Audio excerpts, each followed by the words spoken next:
The CPU, short for Central Processing Unit, is like the brain of the computer, and once you understand how it works, you'll understand the computer as well. Let's remove the cover of the CPU and zoom in to see what happens inside. There are lots of different wires carrying information around the CPU. This particular CPU is called the 6502 and was used in computers like the Apple II and the Commodore 64, as well as in the original Nintendo Entertainment System. This simulation of the 6502 can be found online at visual6502.org. In every CPU, there is a particular wire that turns on and off at a steady rate to help keep everything in sync. That wire is called the clock, and the clock in this simulation is turning on about twice a second. Modern CPUs are measured in gigahertz, giga meaning billion and hertz meaning times per second. So the clock in modern CPUs turns on several billion times per second. That speed is what allows CPUs to do very complicated things very quickly. However, what the CPU does during each clock tick is actually very simple and something we'll look at more in this video. For now, we'll zoom back out and put the cover back on. The CPU in your computer might be manufactured by a company like Intel or AMD, but the type of CPU we're going to look at today is called the Scott CPU. The Scott CPU doesn't actually exist except as a design in a book called But How Do It Know by John Scott. The design of the Scott CPU is copyrighted and is being used in this video with John's permission. The book is available at buthowdoitknow.com. This is a great book that goes through each of the components in the CPU very slowly, without using a lot of overly technical jargon. If you've been looking for a book that explains how a computer works, I would highly recommend this one. So let's flip the CPU over and look underneath. You'll see a lot of pins sticking out that allow the CPU to take in information and send it back out. The CPU fits into what's known as the motherboard. The motherboard allows all the components in the computer to connect to each other. So we'll flip the CPU back over and plug it into the motherboard. On the right of the motherboard is a place for something called RAM. RAM is short for Random Access Memory, and it just contains all the data that is being processed by the CPU. Let's learn a little bit more about RAM by looking at how the CPU and RAM interact. For now, we'll remove the wires on the left and move the motherboard over to make room for the RAM chip. RAM consists of a list of addresses, and at each of those addresses is a piece of data. The CPU normally requests and processes each piece of data from RAM in order, one after the other. However, if the CPU is instructed to pull data out of order, it can do so. That is why it's called Random Access Memory. The data can be accessed randomly if it needs to be, although normally it's accessed in order. When the computer first starts running a program, it sends an address to RAM to begin retrieving that program. The RAM address just consists of a series of ones and zeros representing on and off wires. RAM doesn't do anything with that address though until the CPU also turns on the set or the enable wire. If the enable wire is turned on, RAM automatically sends whatever piece of data is at that address back to the CPU. That data is then processed by the CPU accordingly. Once the CPU is finished processing that piece of data, it then sends another address to RAM, turns on the enable wire, and gets the next piece of data from RAM. This process happens over and over again inside the computer. If the CPU needs to save data to RAM, it outputs an address, outputs some data, and then turns on the set wire. The RAM will then overwrite the data at that address with the new data. But what is that data inside RAM? Because it just looks like a bunch of ones and zeros. Well, it's made up of different things. Some of the most important pieces of data in RAM are the instructions. Instructions just tell the CPU to do different things. There are also numbers inside that data. These are numbers that you might want to add together, compare, or simply process in some way. Another thing, and this is kind of weird, that is in the data is addresses. At particular memory addresses in RAM, the data itself is also an address. These addresses can be used for various things. For instance, if you want to output a number to an external device, you have to know the address of that particular device. Do you want to send data to the printer, or do you want to send it to the monitor, for instance? There are also letters stored in RAM. If you want to show some text on the screen, you would actually store it as a bunch of ones and zeros in RAM. Each letter is stored as a particular combination of ones and zeros according to a character code. These character codes are arbitrary. Someone just decided that this is a lowercase a and this is an uppercase G, for instance. So that's what's actually in the data inside RAM. Now let's go back to seeing the data as just a bunch of ones and zeros. And we'll now move the RAM chip into the RAM socket on the motherboard. We'll then group the RAM addresses and data together, pull the CPU out of the motherboard, and look at what's called the instruction set of the CPU. As we saw earlier, some of the pieces of data in RAM are instructions, and each CPU has its own set of instructions that it understands. So there might be a load instruction, which loads a number from RAM into the CPU. After a couple of these load instructions, there might be an add instruction that adds these two numbers together. After an add instruction might be a store instruction, which saves the result of that addition back out to RAM to be used later on. There might also be a compare instruction after some load instructions, which compares two numbers together to see which one is larger or if they are the same. The compare instruction can be very useful when used in conjunction with what's called a jump if instruction. As we saw earlier, the CPU generally requests each piece of data from RAM in order one after the other. Sometimes, though, the programmer wants to jump to an out-of-order RAM address to process some other instructions in memory. The jump if instruction checks to see if a certain condition is true before it jumps. It uses the results of the compare instruction to make this decision. There is also a regular jump instruction that jumps no matter what. Finally, there is an out instruction and an in instruction. These will output data to an external device like a monitor, or input data from an external device like a keyboard. These two instructions are often used in conjunction with an address, like we talked about earlier. There are some other instructions in a CPU's instruction set, but these are some of the more commonly seen ones.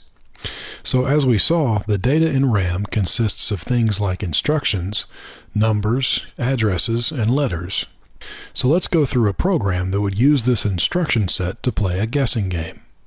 So it would load a number like 9 into the CPU. Let's say that the programmer decided that that was the right answer, so he went ahead and put that number into RAM. And then comes an in instruction to retrieve the user's guess.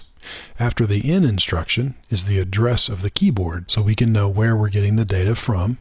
Next comes a compare instruction that checks to see if those two numbers, the one saved by the programmer and the one entered by the user, are the same.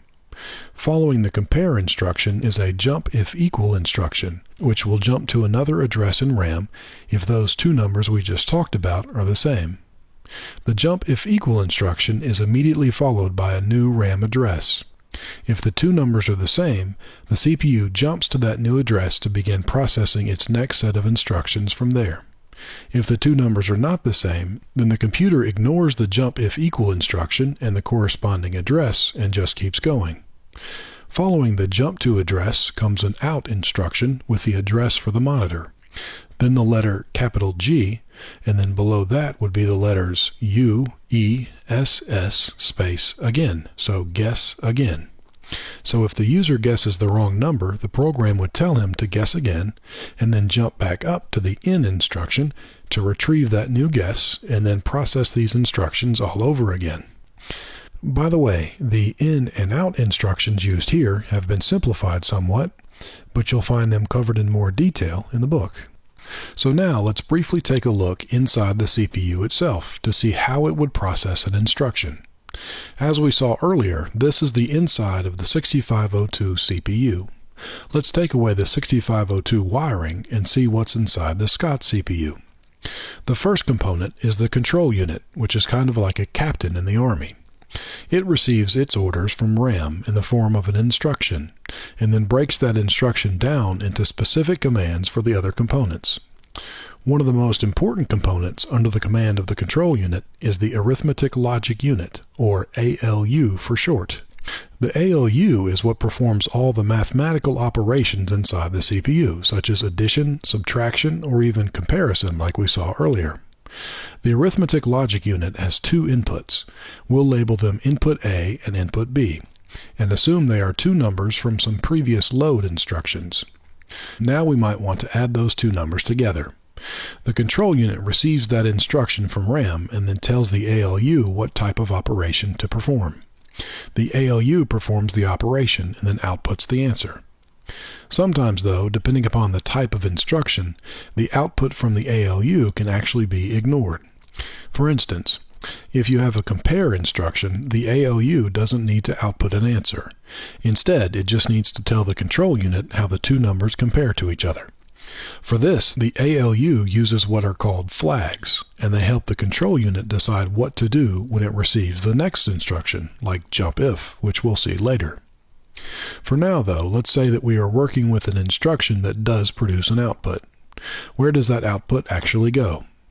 Well, the 8 wires coming out of the ALU would actually run to what is called a register. A register is a very simple component whose only job is to store a number temporarily. Registers act just like RAM, except they are inside the CPU, making them faster and more useful for storing a number temporarily while an instruction is being processed. When the ALU sends the output to the register, it won't actually be saved until the control unit turns on the register's set wire. The set wire is just like the one we saw earlier for RAM. When the set wire is turned on, the register saves whatever number is on its input wires. Once we have the output saved in the register, though, how do we get it back out? Well, when we are ready to move a number out of the register, we need another control wire called the enable wire that also runs from the control unit to the register. As soon as the control unit turns the enable wire on, the register will output whatever number is saved inside. The output wires of the register then connect to what is called the CPU bus. A bus, as we saw earlier on the motherboard, is simply a group of wires that connect multiple components inside a computer. On the bus are some other registers with their own set and enable wires. These may have numbers from previous instructions already saved inside. So the control unit will then turn on the set wire of the particular register that it wants to save that number to, and that number will be saved in that register. Afterward, the control unit will then turn off the enable wire from the first register and clear the bus. The 4 registers at the top are just used for storing numbers between operations, so they have output wires that go directly back onto the bus. So now we have moved a number from one register to another just by turning some wires on and off. That's the advantage of the bus, easily moving numbers between components. The disadvantage of the bus is that you can only have one number on it at a time. Because of this limitation, the arithmetic logic unit uses a temporary register for input B. When the control unit is processing an instruction involving the ALU, it will move one of the inputs to the temporary register. The temporary register has no need for an enable wire since it only outputs to the ALU and doesn't conflict with any other registers.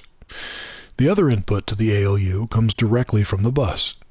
The control unit will enable another register, and that number will become input A to the ALU. That number stays on the bus until the ALU is finished processing the instruction. And so now there are 2 inputs to the ALU, and we're ready for the ALU to perform an operation. As we saw earlier, the control unit knows what operation to tell the ALU to perform because of the instruction it receives from RAM. The instruction itself is in another register called the instruction register. By the way, the input wires from the bus won't affect this register since the instruction was already saved in a previous step. This register, like the temporary register, also has no need for an enable wire since it just outputs to the control unit. Based upon this instruction, the control unit then tells the ALU what type of operation to perform. So let's say the instruction we're processing is a compare instruction. With the compare instruction, we're not interested in the number that is output by the ALU. We only want to know how the 2 inputs compare to each other. For that, we use the flags that we talked about earlier. Each flag is just a wire that turns on or off depending upon whether or not a certain condition is true. Inside the Scott CPU, there are 4 flags, and we'll look at 2 of them now. The A is larger flag will turn on if input A is larger than input B. If the inputs are the same, then the equal flag turns on, and if both of these flags are off, that means input B is larger. But in this case, the equal flag is on, so that means both inputs are the same. Once the compare instruction is over, we still need to use the flags for the next instruction, so we'll save them to a register that only has 4 inputs and 4 outputs, 1 for each flag. Once the flags are set into the flags register, the CPU is finished with the compare instruction, and it can then request the next instruction from RAM. Generally, the next instruction after a compare instruction is a jump if instruction. This combination of a compare and a jump if instruction, by the way, is very common in computer programming. Anytime there is more than one possible path through a program, the computer is using these instructions to tell it which way to go. So now that we're finished with the compare instruction and our flags are saved in the flags register, we need to tell RAM that we're ready for the next piece of data, in this case the next instruction. So inside the CPU, another register that is very important is what's called the instruction address register. The CPU uses this register to know where the next instruction should come from in RAM. When the CPU is ready for the next instruction, it enables the instruction address register onto the bus.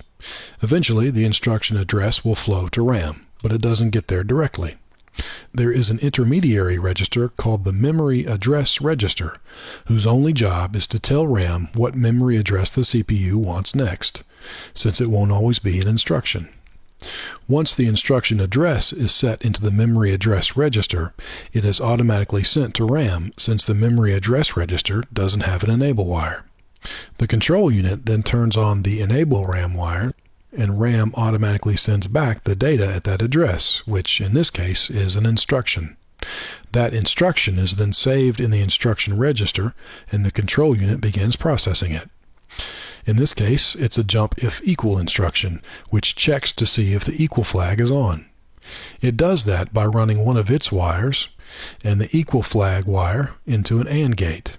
If both inputs to the AND gate are on, then the output wire turns on as well. This output wire will then trigger the jump.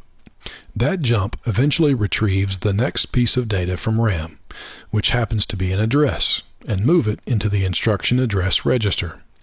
When the jump if equal instruction is over, the CPU then processes the instruction at that new address.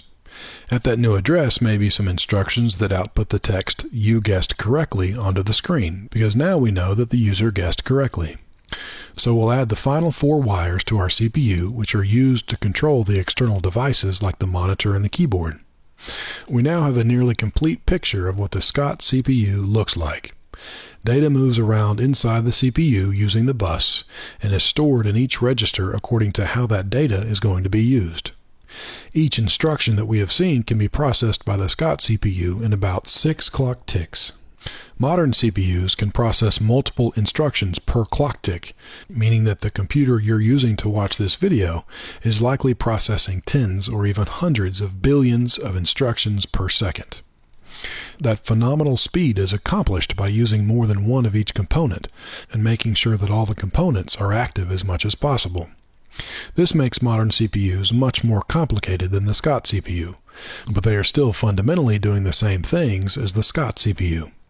So now let's zoom back out and we can see all the wires that run back out to the pins on the chip. On the right are the set RAM and enable RAM wires. On the top are the RAM address wires. On the bottom are the data wires that run to both RAM and the external devices. And on the left are the input-output control wires. So let's zoom back out to see the rest of the chip, and we'll put the cover back on the CPU and put it back in the motherboard. Using the ports on the left, we can now plug in the cables that connect our monitor and our keyboard. Each of these ports has an address, and that port address is what the CPU uses with an in or an out instruction. That port address, by the way, is sent using the data bus, since the address bus in this computer is only used for RAM. So we'll zoom out to see how the motherboard fits inside the computer case. In the computer case is the last component we'll look at, which is the hard drive. As soon as the power to the computer is turned off, all the data in RAM is lost, so you have to have a way to store it more permanently. For that, we use a hard drive. Inside the hard drive is a spinning disk covered in tiny magnets with a small metal arm floating above it. The arm moves around to the different parts of the disk where different data can be stored and retrieved. The disk and the arm generally move very, very quickly, but nowhere near as fast as the CPU can process data. For this reason, all the data from the hard drive must first be moved to RAM before it can be processed. So we'll put the hard drive back inside the computer and zoom out. Here we can see the program we just ran and the message telling the user that he guessed correctly. So now you've seen the very basics of how a computer processes information. You'll find much more about the Scott CPU and the book at the website buthowdoitknow.com. Also, there are a few small differences between the book and the video, but those shouldn't detract from your understanding of either. You can find a list of these differences in the video description. Thanks for watching.